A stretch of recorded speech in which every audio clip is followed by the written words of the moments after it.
setiap hari jawab musibah itu yang ada.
Astaghfirullahaladzim alladzi la ilaha illa huwal hayyul qayyum wa atubu ilaihi ila hadratin nabiyil mustafa rasulillahi sallallahu alaihi wasallam wa ala alihi wa ashabihi wa azwajihi wa dzurriyyatihi wa ahli baitihil kiram wa khususan ila ruhi Syekh Abdul Samad Palembang wisirin nabi walin nabi wa ila hadratin nabi al-fatihah. Bismillahirrahmanirrahim. Iyyaka na'budu wa iyyaka nasta'in ihdinas siratal mustaqim siratal ladzina an'amta 'alaihim ghairil maghdubi 'alaihim waladdallin. Bismillahirrahmanirrahim. Alhamdulillahirabbil alamin. Allahumma shalli wa sallim wa barik ala sayidina Muhammadin nabil amin wa ala alihi wa sahbihi ajma'in. Subhanaka la ilma lana illa ma 'allamtana innaka antal alimul hakim. Rabbi shrah li sadri wa yassir li amri wahlul 'uqdatam min lisani yafqahu qawli wa la haula wa la quwwata illa billahil aliyil azim. Alhamdulillah, pada malam hari ini kita sama-sama bisa dikumpulkan oleh Allah Subhanahu wa taala guna melaksanakan salat fardu maghrib secara berjamaah.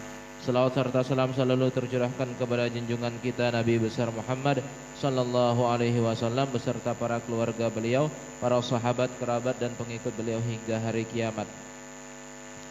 Pada malam hari ini kita akan melanjutkan materi tentang adab-adab di hari Jumat. Ya, kemarin itu tuh kan belum selesai. Kita membahas tentang adab-adab pada hari Jumat. Pada minggu lalu, 2 minggu yang lalu kita membahas adab yang pertama sampai adab yang ke-10. Kemudian pada malam yang kemarin, minggu yang kemarin kita membahas adab yang ke-15 sampai ke adab ke-11 sampai ke-15. Nah, malam ini kita akan menghabiskan materinya dan insya Allah malam ini sudah hidup bulan Maulid ya. Nah, sudah hidup bulan Maulid malam yang pertama. Nanti di minggu yang akan datang kita ganti kitab dulu, membahas tentang kitab Nurul Yakin. Kitab Nurul Yakin bahas tentang kehidupan Nabi Shallallahu Alaihi Wasallam. Karena pada umumnya biasanya kan sebagaimana yang kita ketahui pada bulan Maulid itu kan bulan kelahiran Nabi Shallallahu Alaihi Wasallam. Kita memperingati Maulid Nabi Shallallahu Alaihi Wasallam.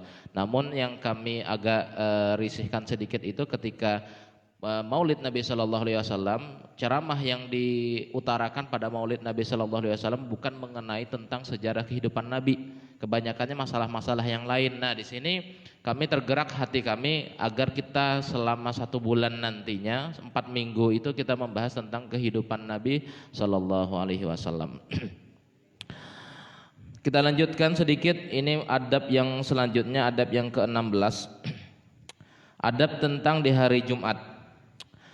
Apabila keluar imam dan naik ia atas mimbar untuk berkhutbah, maka tiada boleh untuk melaksanakan sholat, dan tidak sah dia sholat melainkan sholat tahiyatul masjid 2 rakaat atau 2 rakaat sunat Jumat pada ketika masuk ke dalam masjid. Nah, Ini mempertegas yang kemarin yang kami sampaikan, bahwa apabila khatib sudah berada di atas mimbar ketika sholat Jumat, maka tidak diperkenankan melaksanakan sholat sunat yang lain ketika sholat Jumatnya.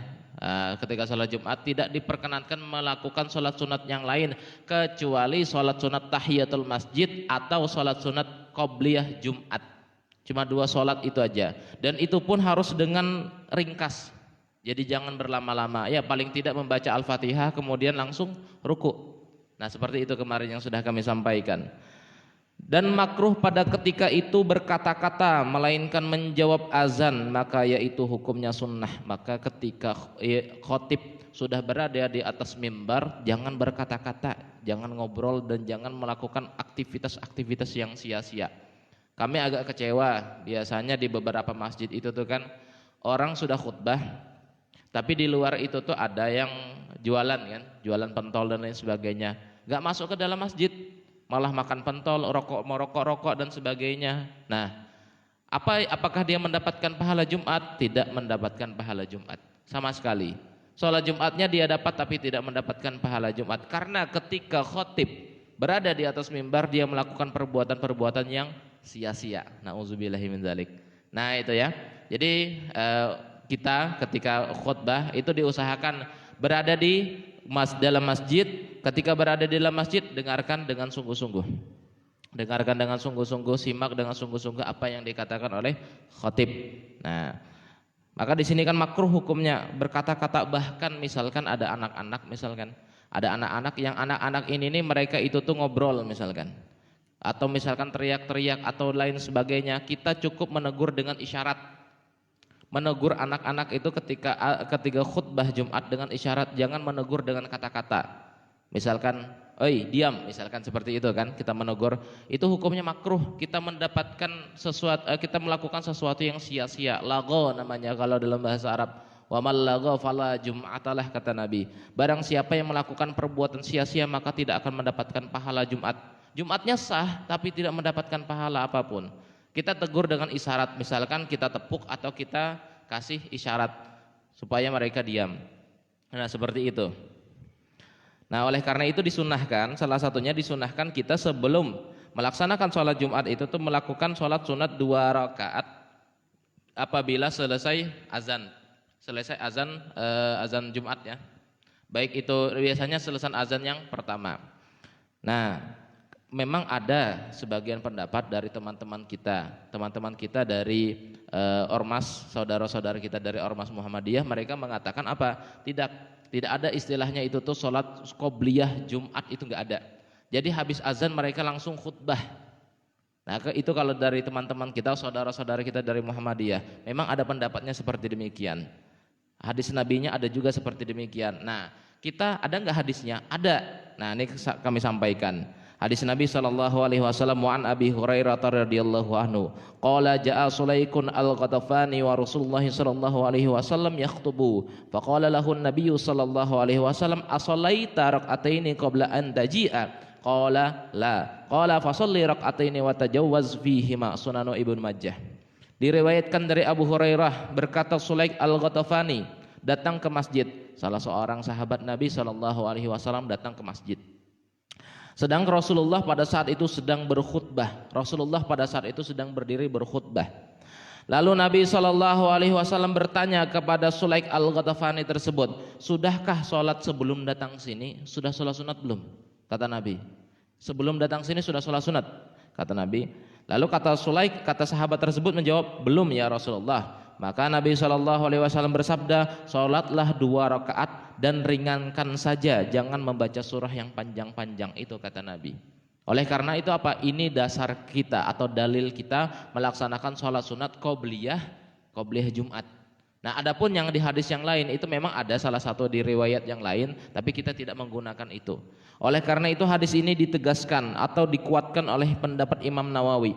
Kata Imam Nawawi di dalam kitab Al-Majmu' Syarah Al-Muhazzab, far'un fi sunnatil jum'ati ba'daha wa qablaha tusannu qablaha wa ba'daha salatun wa aqalluha rak'atani qablaha wa rak'atani ba'daha wal akmalu arba'un qablaha wa arba'un ba'daha.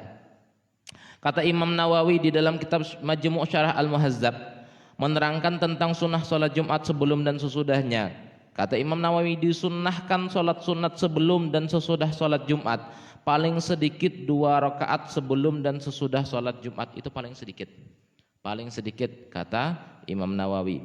Namun kata Imam Nawawi, yang paling sempurna atau paling tamam, bahasa kitabnya itu paling tamam adalah sholat sunat 4 rakaat sebelum dan sesudah sholat Jumat, itu paling sempurna kata Imam Nawawi. Oleh karena itu disunahkan bagi kaum pria ketika melaksanakan sholat Jumat, sebelum sholat Jumat itu sholat sunat dulu 4 rakaat. Waktu ba'da habis azan itu, nah habis azan kan sholat sunat dulu 2 rakaat atau 4 rakaat, itu paling bagus. Setelah selesai 4 rakaat lagi, kemudian silahkan pulang. Nah seperti itu disunahkan dilakukan pada hari Jumat. Bagaimana kalau ibu-ibu? Sama, ibu-ibu juga mendapatkan pahalanya walaupun cuma melaksanakan sholat zuhur saja di rumah. Ketika melaksanakan sholat sunat qobliyah zuhurnya 4 rakaat, ba'diyah zuhurnya 4 rakaat, akan mendapatkan pahala yang sama seperti ini. Nah itu faidah ya di hari Jumat. Kemudian yang selanjutnya, adab yang selanjutnya, apabila selesai daripada sholat Jumat, maka sunnah ia membaca Al-Fatihah 7 kali dan Qul huwallah 7 kali dan Qul a'udzu birabbil falaq 7 kali dan Qul a'udzu birabbin nas 7 kali. Dahulu daripada berkata-kata, artinya begini, selesai salam, ingat, selesai salam, assalamualaikum warahmatullahi, assalamualaikum warahmatullahi, biasanya kan imam kan membaca Al-Fatihah. Nah kemudian 7 kali surah Al-Fatihah, kemudian 7 kali membaca surah Al-Ikhlas, 7 kali membaca surah Al-Falaq, 7 kali membaca surah An-Nas. Nah itu disunahkan membacanya seperti demikian. Di sini ada hadis Nabi SAW dalam kitab Tuhfatul Habib, disebutkan wa rawa al-hafizu al-munziri an anasi anna nabiyya sallallahu alaihi wasallam qala man qara'a idza sallama al-imamu yaumal jum'ati qabla an yusniya rijlahu fatihatul kitab wa qul huwallahu ahad wal mu'awwizatain sab'an ghafarallahu lahu ma taqaddama min dzambi wa ma ta'akhkhara wa utiya minal ajri bi'adadi kulli man amana billahi wa rasulih. Al-Hafiz Al-Munziri meriwayatkan dari Anas radhiyallahu anhu bahwa Nabi SAW bersabda, artinya ini ada hadisnya ya, ada hadisnya tentang kita disunahkan selesai sholat Jumat itu membaca Al-Fatihah, Al-Ikhlas 7 kali itu nah. Kata Nabi SAW, barang siapa yang membaca surah Al-Fatihah kemudian dilanjutkan membaca surah Al-Ikhlas, kemudian membaca surah Al-Falaq, dan kemudian membaca surah An-Nas, masing-masing sebanyak 7 kali ketika imam selesai salam sholat Jumat sebelum melipat kakinya. Nah maksud sebelum melipat kakinya, dicontoh ya, kita duduk tahiyat akhir kayak gini kan. Nah kita belum ngapa-ngapain, duduk tahiyat akhir seperti ini, belum ngapa-ngapain, kita membaca surah Al-Fatihah. Membaca surah Al-Fatihah itu kan 7 kali, Al-Ikhlas 7 kali, Al-Falaq 7 kali, An-Nas 7 kali. Nah setelah selesai An-Nas 7 kali baru kita lipat, baru berdoa. Nah itu adabnya, sebagaimana hadis Nabi SAW. Nah kata Nabi SAW, barang siapa yang melakukan demikian, Allah akan mengampuni dosanya yang lalu dan sekarang, dan diberi pahala sebanyak orang yang beriman kepada Allah dan Rasulnya. Artinya diampuni dosanya yang dulu sampai yang sekarang. Kemudian apa kata Nabi? Diberi pahala sebanyak orang yang beriman. Kita diberikan pahala sebagaimana orang mukmin seluruh dunia ini, kata Nabi SAW. Nah jangan ditinggalkan itu, jangan ditinggalkan. Cuman ada pertanyaan kepada kami, gimana Ustadz kalau misalkan seandainya kan imam ini mau naik ke atas mimbar, biasanya habis selesai sholat qobliyah Jumat biasanya kan kayak gini dulu, kayak gini. Ketika imam itu tuh ketika khotib naik ke atas mimbar, assalamualaikum warahmatullahi wabarakatuh, kata imam kan, baru waalaikumsalamnya baru kita lipat. Nah itu adakah dalilnya? Sampai sekarang kami belum menemukan dalilnya, dan itu kami coba cari, bertanya kepada guru kami yang ada di Martapura, nggak ada yang seperti demikian kata beliau, nggak ada. Nah jadi walhasil itu cuma menjadi suatu tradisi saja, yang melipat kaki ketika khotib mengucapkan salam memulai khutbah. Nah, namun kalau untuk yang melipat kaki ketika selesai membaca surah yang 7 ini, 7 kali ini ada dalilnya. Hadis Nabi Shallallahu Alaihi Wasallam. Nah, mudah-mudahan kita bisa mengamalkan yang ini ya. Soalnya ini luar biasa, manfaatnya juga luar biasa. Maka di dalam kitabnya ini disebutkan, maka yang demikian itu atau yang membaca surah 4 7 kali itu memeliharakan daripada segala kejahatan daripada satu Jumat kepada Jumat yang lain. Nah, selain itu Allah Subhanahu wa taala akan memeliharakan kita daripada hal-hal yang buruk dari Jumat ini sampai ke Jumat berikutnya. Pertanyaannya bagaimana dengan ibu-ibu misalkan, bisakah ngamalkan? Bisa. Habis sholat zuhur baca 7 kali surah ini. Surah 4 ini. Al-Fatihah, Al-Ikhlas, Al-Falaq, An-Nas masing-masing 7 kali. Nah itu. Dan lagi memeliharakan ia bagimu daripada syaitan. Nah artinya dipeliharakan kita daripada syaitan. Kemudian baca olehmu akan doa sebagaimana berikut. Allahumma ya Ghani ya Hamid ya Mubdi'u ya Mu'id ya Rahim ya Wadud ya Zil Arsyil Majid ya Fa'alul lima yurid aghnini bihalalikan haramika wa bita'atika an ma'asyatik wa bifadlika amman siwak. Biasanya dulu almarhum Kiai Haji Abdul Wahab Sya'rani, beliau kan hari Jumat itu tuh selalu di Masjid Agung rutin. Nah biasanya beliau pas di belakang imam, biasanya beliau yang membacakan doa ini. Allahumma ya Ghani ya Hamid ya Mudi wa Mu'id ya Rahim ya Wadud ya Zil Arsyil Majid fa'al lima yurid aghnina bihalalikan haramika bita'atika ma'asyatika firlika aman siwak. Dulu juga sebelumnya almarhum Kiai Haji Yusuf Harun, almarhum Kiai Haji Yusuf Harun juga baca ini juga. Nah itu jadi ini betul-betul doa yang luar biasa karena di sini disebutkan di dalam kitab Syarah Al-Minhaj dinukil oleh Imam Ghazali disebutkan, kata Imam Ghazali, man wazaba ala hadzal du'a aghnahullah an khalqihi wa razaqahu min haitsu la yahtasib. Kata Imam Ghazali, barang siapa yang terus-menerus membaca doa ini di setiap hari Jumatnya, khususnya di setiap hari Jumat, niscaya Allah akan memberikan kekayaan kepadanya daripada segala makhluk. Artinya kita itu dijadikan orang yang kaya, kata Imam Ghazali. Dan memberikan ia akan dia rezeki yang tidak dapat dikira-kira, dapat rezeki mendadak, kata Imam Ghazali. Luar biasa. Allahumma ya Ghani ya Hamid ya Mubdi wa Mu'id dan sebagainya, ini doanya. Kalau mau nanti insya Allah di minggu yang akan datang akan kami tuliskan, nanti dibagikan aja, difotokopikan, dibagikan. Paling bagus kalau menurut guru kami Ki Haji Ahmad Bahid, beliau bilang seperti ini.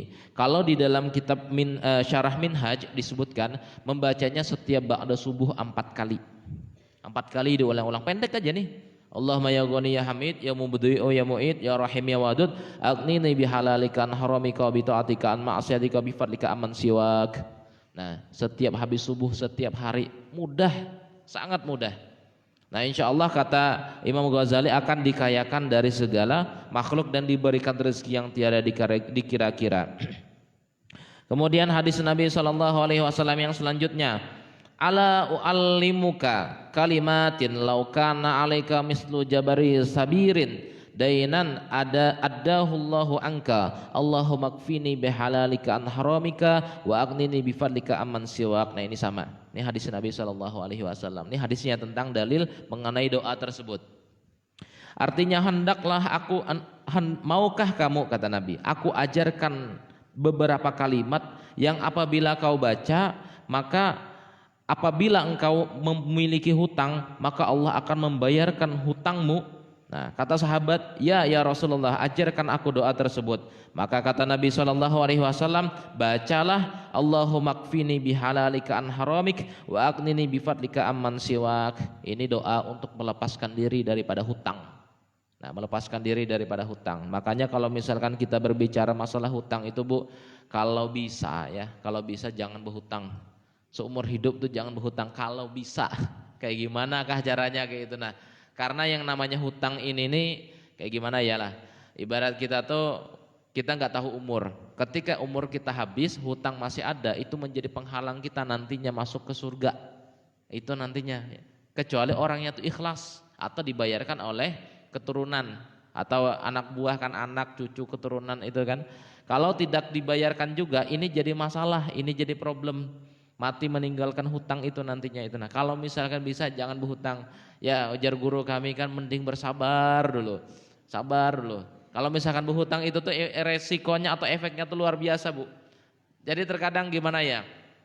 Sesuatu yang seolah-olah sebenarnya kecil saja jadi besar gitu. Nah, bahkan ada yang namanya orang sesama tetangga, sesama saudara, akibat hutang mereka bertengkar. Nah, ini yang harus dihindari. Kalau misalkan bisa, tapi kalau kepepet ya mau nggak mau lah. Tapi perbanyaklah kita membaca surah Al-Waqiah dengan membaca doa ini tadi. Nanti insya Allah akan kami tuliskan juga doa membebaskan diri daripada hutang. Nah, karena diriwayatkan barang siapa yang mengamalkan doa ini, Allah akan membayarkan hutangnya melalui perantara apakah? Bisa jadi juga orang yang memberikan kita hutang itu tuh, atau yang orang yang menghutangi kita tuh entah kenapa hatinya enak, ya sudah saya lepaskan aja hutangnya. Nah, ini kita tidak tahu. Allah Subhanahu wa taala yang Maha membolak-balikan hati manusia. Nah, Allah yang membolak-balikan hati manusia, dibebaskannya kita daripada hutang. Kemudian adab yang selanjutnya. Oh, bukan. Nah, nih. Syahdan, seyogyanya atau semestinya membanyakkan berdoa pada hari Jumat itu beberapa waktu, atau ada beberapa waktu yang mustajab ketika kita berada di hari Jumat. Yang pertama, waktu terbitnya matahari, waktu subuh, tuh hari Jumat itu tuh. Nah, makanya pas banget kita nih di langgar kita ini setiap subuh Jumat itu tuh membaca surah Sajadah. Pas banget sudah. Nah, rakaat pertamanya surah Sajadah min awal ila akhir, kemudian rakaat keduanya terserah, itu bebas. Mau Al-Ghasyiyah atau surah Al-A'la. Paling bagusnya itu tuh surah Al-Insan, itu paling bagus sudah. Tapi kalau hafal Al-Insan tuh panjang lagi. Rakaat pertama aja sudah panjang, apalagi rakaat kedua. Dan makanya ketika membaca surah surah As-Sajdah itu jangan lambat, cepat, biasanya cepat. Nah, itu paling bagus sudah cepat kan. Kayak Ustadz Herman baca, Abah baca biasanya kan cepat bacanya kan. Memang disunahkan cepat. Kalau membaca surah yang memang panjang jangan lambat. Kasihan jamaah, kasihan makmum. Siapa tahu ada yang memiliki hajat kan. Jadi disunahkan cepat. Nah, yang pertama itu tadi apa? Waktu terbit matahari. Dan yang kedua pada waktu tergelincirnya matahari, tengah hari. Nah, jadi waktu tengah hari itu menjelang Jumat itu, nah, matahari sudah di atas kan, tergelincir matahari mau masuk waktu Jumat, perbanyaki berdoa. Karena pada saat itu apa? Pada saat itu adalah waktu yang dimustajab doa tersebut. Kemudian yang ketiga pada waktu masuknya matahari, artinya tenggelamnya matahari. Berarti kalau menjelang hari Sabtunya itu tenah atau maghribnya itu kita membaca doa pada saat itu, bermunajat kepada Allah Subhanahu wa taala. Insyaallah dikabulkan. Ini adalah waktu-waktu di mana waktu-waktu mustajab berdoa di hari Jumat. Kemudian pada waktu iqamat setiap sholat 5 waktu sebelum iqamat. Makanya kita betul kemarin kan sudah kami sampaikan tentang pahala membaca astaghfirullahalazim min kulli dzambil azim la yaghfiruz dzunuba illa rabbul alamin. Nah, itu pahalanya luar biasa. La ilaha illallah al-malikul haqqul mubin Muhammadur Rasulullah shadiqul wa'dil amin. Tapi biasanya kalau di Banjar itu enggak ada yang membaca yang la ilaha illallah Al-Malikul Haqqul Mubin, itu enggak ada. Mereka yang astaghfirullahalazim itu aja. Nah, kalau kita yang la ilaha illallah ada enggak dalilnya? Ada. Itu di dalam kitab Risalatul Amaliyah ada di sana. Kemudian waktu yang diistajab atau yang mustajab untuk berdoa selanjutnya kapan? Pada waktu khatib naik ke atas mimbar. Waktu khatib naik itu tuh sebelum khatib itu tuh membaca Assalamualaikum warahmatullahi wabarakatuh. Makanya ketika khatib naik ke atas mimbar kita baca doa, Allahumma yassir lana umurana washrah sudurana wa nawwir qulubana. Terserah mau doa apa saja dibaca. Ketika khatib mengucapkan salam Assalamualaikum warahmatullahi wabarakatuh, kata khatib kan. Jadi khatib sudah mengucapkan salam, yang dilakukan kita menjawab salamnya namun di dalam hati. Kalau ketika itu kita membaca doa. Tapi bisa juga kita menjawab salamnya itu langsung saja. Misalkan Assalamualaikum warahmatullahi wabarakatuh kata khatib kan, kita sambil membaca doa ini. Karena pada saat khatib naik ke atas mimbar itu adalah waktu yang paling dimustajab doanya. Sambil berdoa, sambil kita menjawab salam tersebut. Bisa juga seperti demikian. Nah, kemudian waktu yang dimustajab doa selanjutnya apa? Pada ketika berdiri orang-orang untuk melakukan sholat Jumat. Artinya waktu qomat. Waktu qomat itu kan sudah berdirian kan, orang kan mau melaksanakan sholat Jumat sambil berdiri sambil berdoa kita. Sambil berdiri sambil berdoa. Dan yang terakhir waktu yang disunnahkan untuk berdoa karena waktu itu adalah waktu yang mustajab adalah apa? Ketika khotib berada di akhir atau di penghujung khutbah, berarti selesai doa. Misalkan selesai doa, innallaha ya'muru bil adli wal ihsan wa ita'i dzil qurba wa yanha 'anil fahsya'i wal munkari wal baghi ya'izukum la'allakum tadhakkarun fadhkurullahal azim yazkurukum. Nah, ketika khotib membaca itu kita berdoa pada saat itu. Selesai doa kan khotib. Nah, kita membaca doa saat si khotib ingin mengakhiri khutbahnya. Nah, itu disunahkan. Itu adalah waktu yang diistajab untuk berdoa. Karena segala waktu yang demikian itu sangat diharapkan akan mustajabnya atau sangat diharapkan akan dikabulkannya doa-doa tersebut. Nah, kemudian adab yang selanjutnya disebutkan, hendaklah engkau sungguh-sungguh bersedekah pada hari Jumat. Nah, artinya di hari Jumat itu tuh kita disunahkan untuk benar-benar bersedekah pada hari Jumat tersebut. Sebagaimana hadis Nabi Shallallahu Alaihi Wasallam. Nah, di sini. Balagna an Abdullah bin Abi Aufa anna Rasulullah sallallahu alaihi wasallam qala aksiru as-salata alayya yaumal jum'ati fa inni uballighu asma'u qala wa yudha'afu fihi as-sadaqah. Disebutkan telah sampai kepadaku dari Abdullah bin Abi Aufa bahwa Rasulullah sallallahu alaihi wasallam bersabda, perbanyaklah membaca salawat kepadaku di hari Jumat. Sesungguhnya salawat itu tersampaikan dan aku dengar Nabi sallallahu alaihi wasallam bersabda, dan di hari Jumat itu pahala bersedekah dilipat gandakan. Nah, artinya kalau misalkan kita mau bersedekah paling bagus hari Jumat sudah. Paling bagus.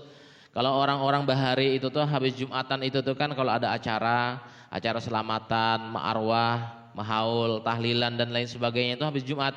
Turun orang dari masjid singgah ke rumah kawan atau rumah saudaranya itu tuh untuk melakukan acara tahlilan atau yasinan dan lain sebagainya. Karena pada hari Jumat itu adalah pahalanya dilipat gandakan dan paling afdol ketika pada hari itu untuk bersedekah. Nah, selain itu apa? Disunahkan juga pada hari itu kita memperbanyak membaca sholawat kepada Nabi Shallallahu Alaihi Wasallam. Makanya yang namanya bersolawat itu ya, itu kan minggu kemarin sudah kami sampaikan tentang apa sih yang amalan-amalan apa saja yang diamalkan ketika hari Jumat. Nah, yaitu diantaranya membaca Yasin, kemudian membaca surah Al-Kahfi dan membaca sholawat kepada Nabi Shallallahu Alaihi Wasallam. Perbanyak kata Nabi membaca salawat kepadaku di hari Jumat kata Nabi. Makanya di sini disebutkan oleh Imam Syafi'i dan Imam Ahmad dari Sa'ad bin Ubadah disebutkan ada suatu hadis Nabi sallallahu alaihi wasallam.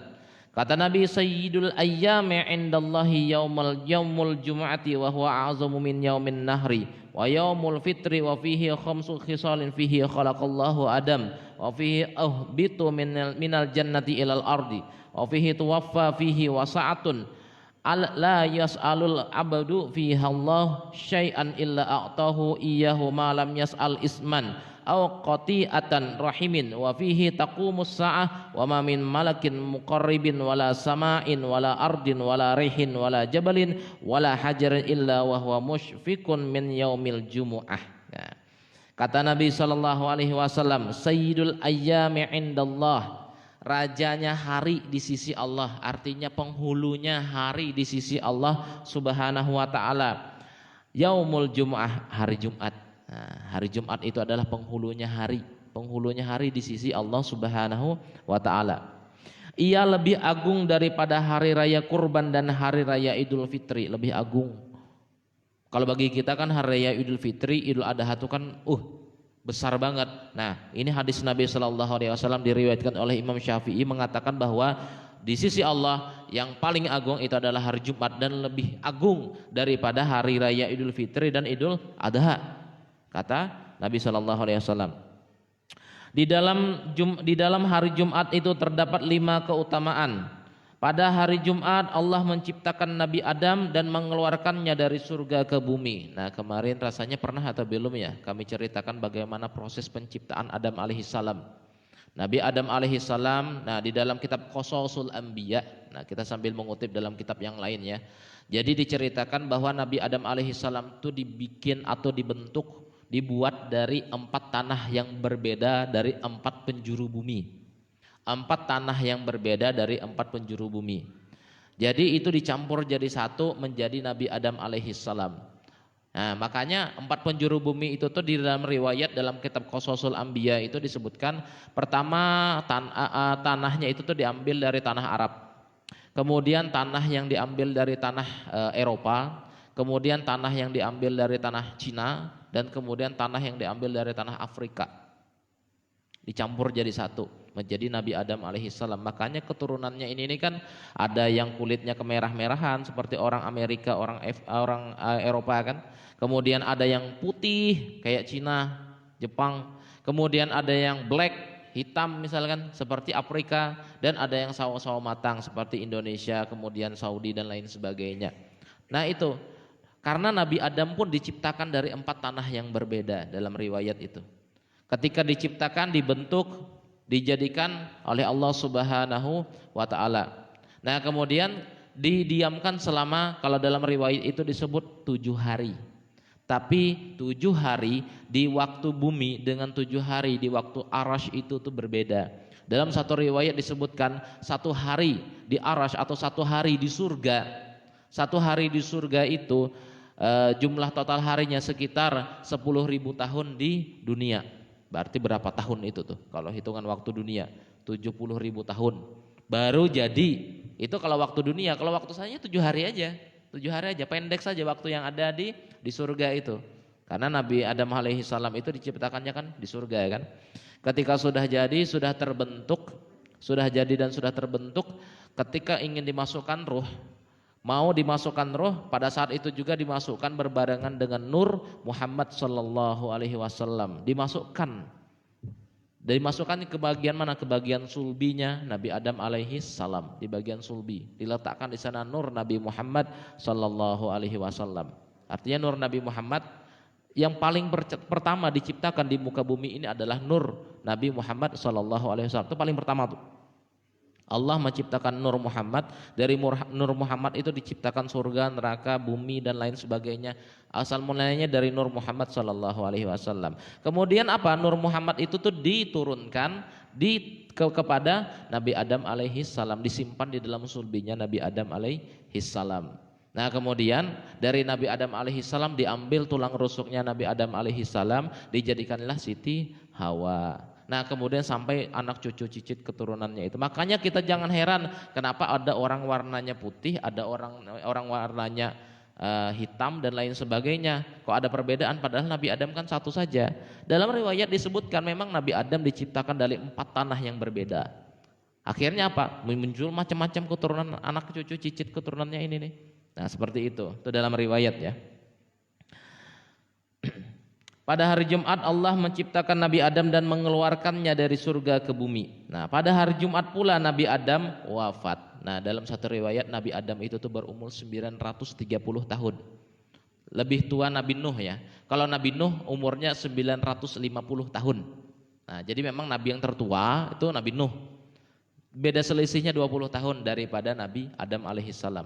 Nabi Adam itu dalam satu riwayat tingginya itu tuh semana ya. Kalau dihitung itu tuh, kalau kita hitung dengan dinosaurus itu masih kecil masih. Dinosaurus yang katanya besar itu masih kecil. Karena dalam satu riwayat ada yang mengatakan sekitar 20 depa. Satu depa kan segini, 20 depa itu, nah itu panjangnya, tinggi Nabi Adam. Hitung aja berapa itu. Itu dalam riwayat juga disebutkan seperti demikian. Kemudian di dalam hari Jumat terdapat waktu yang tiada seorang hamba meminta sesuatu di dalamnya kecuali Allah mengabulkan permintaannya selama tidak meminta dosa atau memutus tali silaturahim. Hari kiamat juga terjadi di hari Jumat. tiada malaikat yang didekatkan di sisi Allah, langit, bumi, angin, gunung dan batu, kecuali ia khawatir terjadinya kiamat saat hari Jumat. Hancurnya alam semesta raya ini pada hari Jumat. Nanti kita ada berbicara, nanti insya Allah kalau ini habis kita membuka kitab Jawharul Mahub Munabbihatil Qulub. Itu berbicara masalah kiamat, huru haranya seperti apa, hancurnya bumi ini seperti apa. Tapi yang merasakan hari kiamat itu adalah orang-orang kafir dan orang-orang munafik. Sedangkan orang-orang mukmin semuanya dimatikan oleh Allah Subhanahu wa taala. Dalam riwayat diceritakan seperti demikian. Karena orang-orang mukmin itu tidak akan merasakan huru haranya hari kiamat. Tidak akan merasakan huru haranya. Makanya ada isu tanggal sekian kiamat, tanggal sekian kiamat, itu masih belum. Karena salah satu ciri kiamat adalah kita tidak akan bisa mendengarkan suara azan lagi. Hentilah, misalkan berhenti suara azan tidak bisa lagi, kan yang namanya azan ini kan berputar seluruh dunia. Setiap waktu, setiap detik pasti ada azan. Sekarang belum azan, tapi di daerah mana sudah azan kan? Nanti semenit kemudian, bahkan sedetik kemudian azan lagi, azan lagi. Apabila ada satu waktu azan tidak berkumandang, nah itu salah satu tanda ciri bahwa kiamat akan mulai terjadi. Nah itu. Nah insya Allah nanti di minggu yang akan datang kita akan menyambung membahas tentang membahas tentang Maulid Nabi Shallallahu Alaihi Wasallam dalam kitab Nurul Yakin insya Allah. Tapi kebetulan kitabnya ini ketinggalan di Banjarbaru. Nah, kebetulan ketinggalan di Banjarbaru, jadi mungkin kami menggunakan iPad. Di sana ada memang aplikasi, tapi memang kitabnya juga memang sudah dimasukkan ke sana. Jadi insya Allah itu aja yang kami bawakan. Jadi nggak menggunakan kitab, tapi menggunakan iPad nanti insya Allah. Kemudian ini ada permintaan meminta bacakan dari Pak Yanto sekeluarga, minta bacakan doa selamat dan doa tolak bala sekalian nanti ya. Ila hadratin Nabi Mustafa Rasulullah sallallahu alaihi wasallam wa ala alihi wa ashabihi wa azwajihi wa zurriyyatihi wa ahli baitihil kiram. Syai'un lillahi lahumul Fatihah.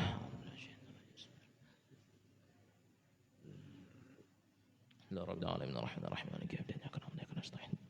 Ihdinas siratal mustaqim siratal ladzina an'amta 'alaihim ghairil maghdubi 'alaihim waladdallin.